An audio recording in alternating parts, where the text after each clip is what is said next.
Hey everybody, this is WMAX Boston Powerhouse radio personality, Jimmy J.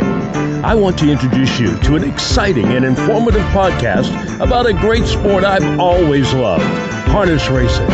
Now, here it is, the Harness Racing Alumni Show, with your host, Freddie Hudson and Trade Martin. Our show's introduction is by Boston's world-famous Jimmy J. This is Freddie Hudson, and I'm here today with Trade Martin. Bob Marks is among the missing. Yeah, Freddie, I believe Bob is at the Lexington sale. Our special guest today is Susan Kayne. Freddie, before we get started with our guest, tell our listeners about Randy Ross and the Cheyenne Racing Stable. This week's show brought to you by the Cheyenne Racing Stable, owning, breeding, and racing trotters since 1979. Invest in success today and become a partner. Shares in racehorses and yearlings now available. Call or text Randy Ross of the Cheyenne Racing Stable at 305-924-2088. That's Randy Ross at 305-924-2088. Horses trained by the legendary Tommy Howard. The Cheyenne Racing Stable. Call today and join them at the November 4th Harrisburg sale. Okay, let's go to our lovely guest. Susan Kayne, former thoroughbred breeder, world-renowned equestrian, and founder of the Unbridled Foundation. Welcome on our show, Susan. Freddie, thank you so much for having me. It's a delight to be here and a joy to speak with you and to have an opportunity to be a voice for horses. I was looking at your bio before, and I see that one of your coaches, a good friend of mine, Neil Shapiro. I didn't know that until I read your bio.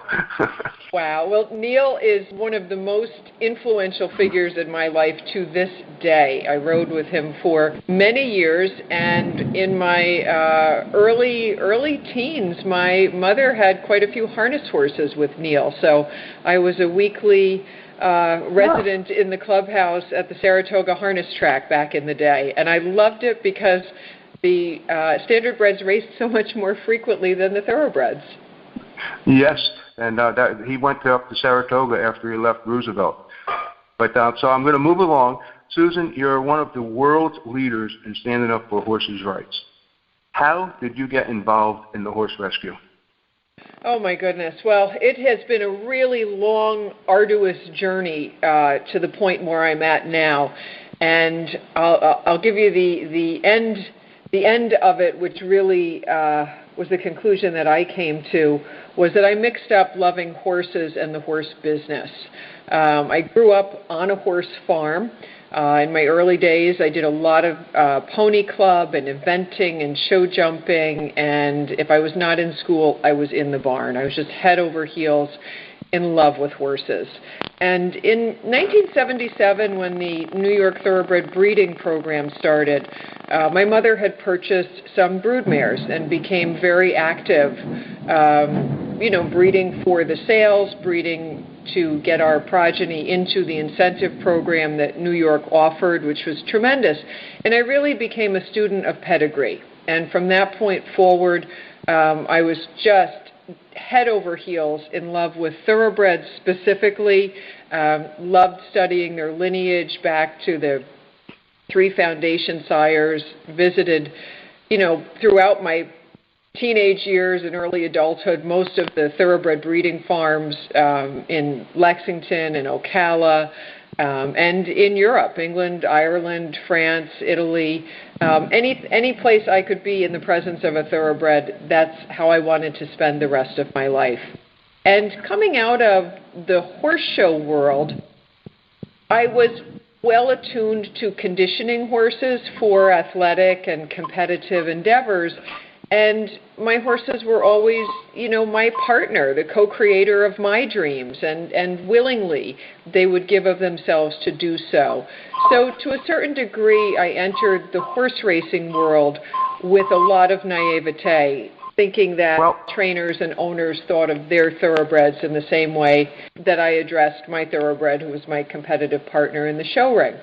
And over the course of time, I would see horses start to disappear, wouldn't know where they went. I would see horses who were not sound being drugged to continue to race. I'd see horses that were being bred that should never have been bred in the first place because they simply didn't have the physical attributes to withstand the demands of the sport. And throughout the course of my career with thoroughbreds and in the industry, I purchased a lot of yearlings and 2-year-olds for clients at the auction, public auctions, and always prided myself on, not spending a lot of money and year after year turning out horses who would win well into the 6 figures, just buying on confirmation, and understanding the physiology of a horse, the demands of the sport of racing, and, what shape and size has the best chance of holding up and excelling in this field. And those horses, again, I followed them, and a lot of them disappeared. But really, at the time the advocate was birthed in me was in 2011. And that's when I had a horse racing in New York by the name of Bourbon Bandit. And Bandit was a dream horse for me. I had purchased him in the fall of 2012 the fall of 2010 from Linda Rice. And he was a stablemate of another horse that I had with Linda. He was a turf horse. I love turf racing.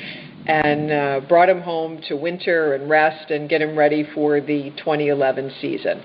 So in preparation for racing in 2011, I galloped him myself. I breezed him. I had, breezed as a freelance rider for Todd Pletcher, Bill Mott, Christophe Clement. So I was very much exposed to, great conditioners in horse racing. And Bandit excelled. I would say he would take me for a ride all the time around the racetrack. No soundness issues, no drugs required for training. And I sent him to the racetrack, and he continued to train well, breezed, topped the, workout lists week after week, and was entered a few times, and he was scratched because of the inclement weather.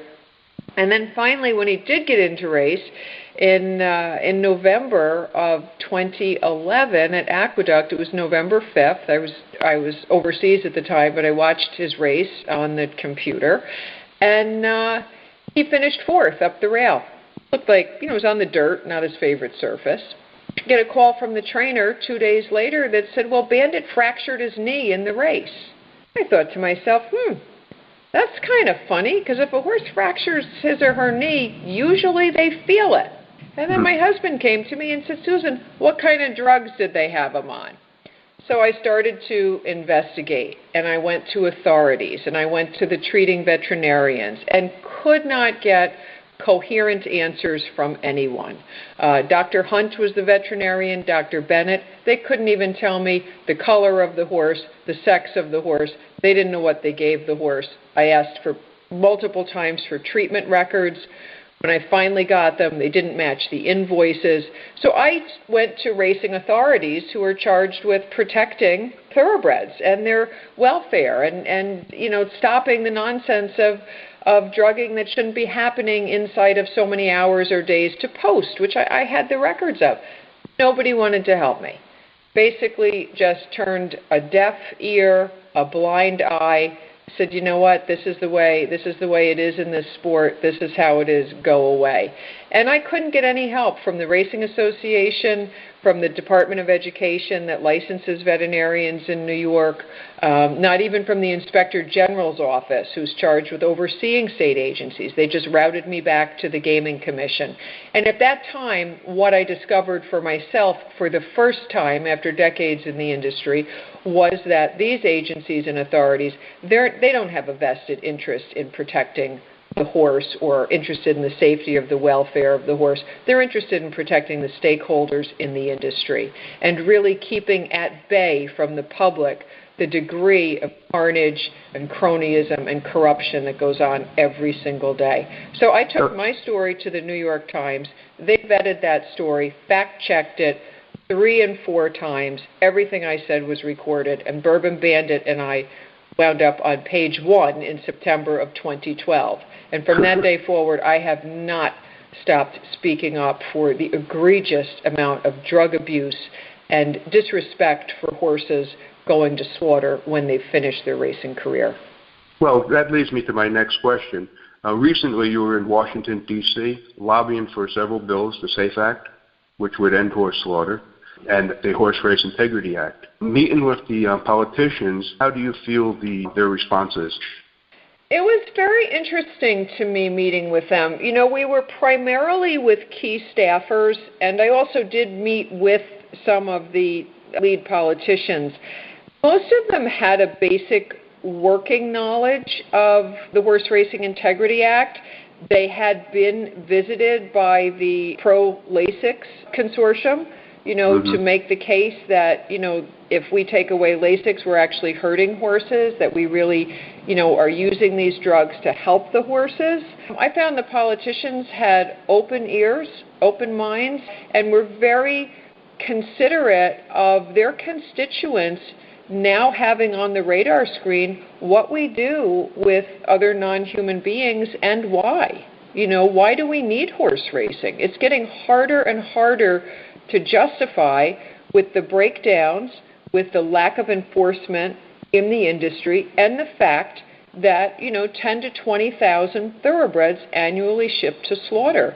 So politicians, I think, are on board, really on board with seeing horses protected and just stopping the madness that those of us in the industry and in the welfare community engage with and see every single day. It is still shocking to me when I speak with people on the street that they are just not aware of the degree of drugging that goes on in racing, or the fact that most of these horses are shipped to slaughter at the end of their racing or breeding days. If they ever started showing the vet bills of what a racehorse monthly vet bills are, I think people would take a double look at it. Exactly. And I think that right now, how I gauged coming away from that trip is that we have a real window of opportunity. And it's going to be based in the follow-up with the politicians and presenting common sense solutions and legislation. I don't think any of these bills are perfect. I'd like to see them written in different ways. But you know what?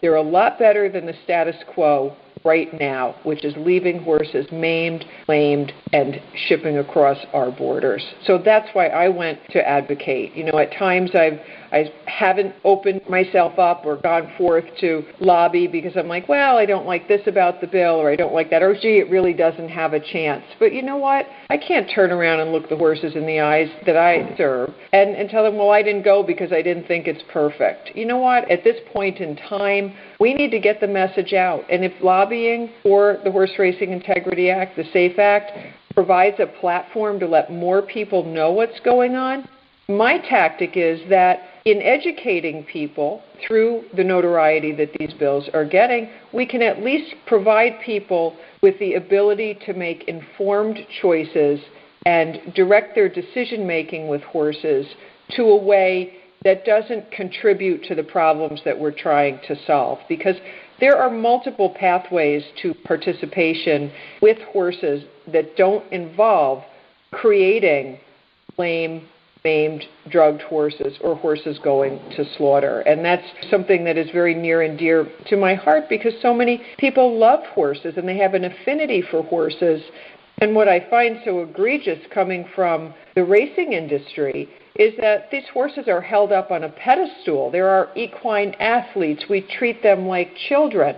Well, yeah, maybe you do while they're winning, but nothing could be farther from the truth for the horse's legs who didn't run as fast as the horse who crossed the finish line first.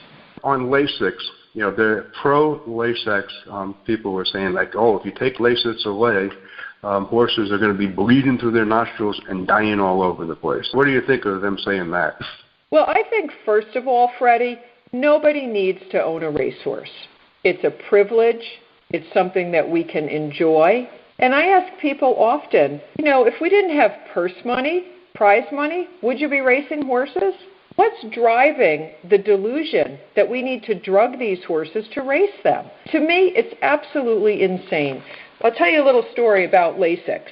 I had a horse named Desenfrenado that I foaled and trained him. I galloped him. I got him ready to go to the racetrack. I breezed him on our farm. Fit, sound, classic old thoroughbred breeding, good stock, good bone. Gets to the racetrack, has a breeze or two, and the trainer calls me up and said, Susan, We need to get him his bleeder certificate. I said, what are you talking about? We've got to get him his bleeder certificate so he can have Lasix. I said, the horse doesn't bleed. Well, I can get him scoped and we can get him his bleeder certificate. And that's the mentality of the majority of trainers out there, is that they don't want to race without Lasix simply because the competition is using Lasix. I think it's absolutely nuts and delusional that we have a racing industry now that all of these horses are on Lasix. How did they race for the many decades before without Lasix? So much more frequently, much stronger, much healthier, much bigger horses. You know what? If they bleed, get them out of the gene pool. Stop breeding them. If anyone's really interested in the sport of horse racing continuing, they need to step back and take a look at the big picture and the long arc, because it's so short-sighted to me, the use of Lasix.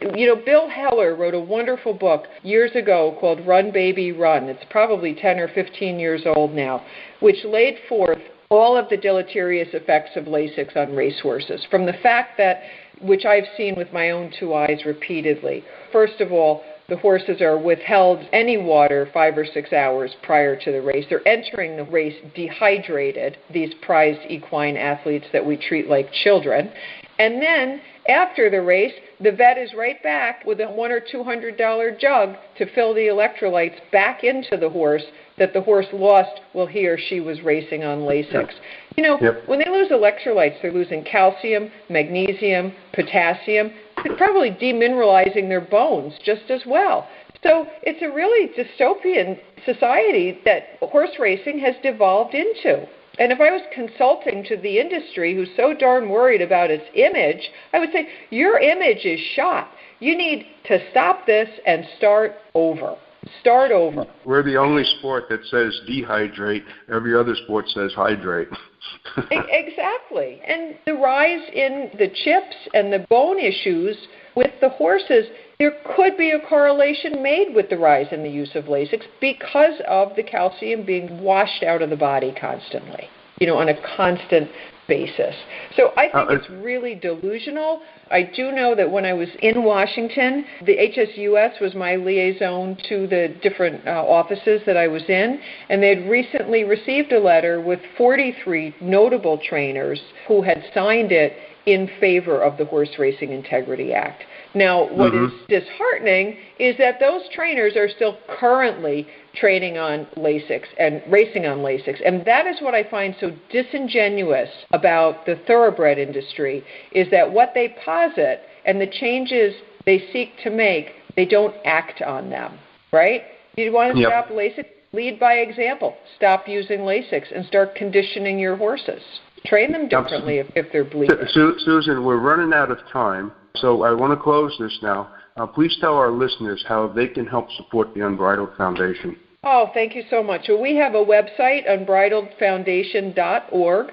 We run on donations and goodwill and kindness of contributors. So if anyone goes to the website, they can meet and greet our horses virtually. We have a Facebook page that's Unbridled Thoroughbred Foundation is the name of it. And we are not supported by the thoroughbred industry because I am a very outspoken advocate, and that's a no-no if you're a TAA accredited organization, but we are proudly accredited or verified by the Global Federation of Animal Sanctuaries, and we've earned the seal of transparency as an Equus Guardian. So our prospective donors can see all of our paperwork. They can meet and greet our horses in person at any time as well. And we love visitors, and we love to share with people how they can participate with horses and make a meaningful difference for good and truly create a kinder world for horses going forward. Thank you so much for the work that you do, Susan, and thank you for being on our show, and we're definitely going to have you back. Oh, well, it's a thrill to be here, Freddie. Thank you so much, and thank you, Trade. Susan, we enjoyed your wonderful thoughts. Thank you so much. Susan, don't go away. You were getting me wound up, Freddie. And now, a little commercial. This week's show brought to you by the Cheyenne Racing Stable, owning, breeding, and racing trotters since 1979. Invest in success today and become a partner. Shares in racehorses and yearlings now available.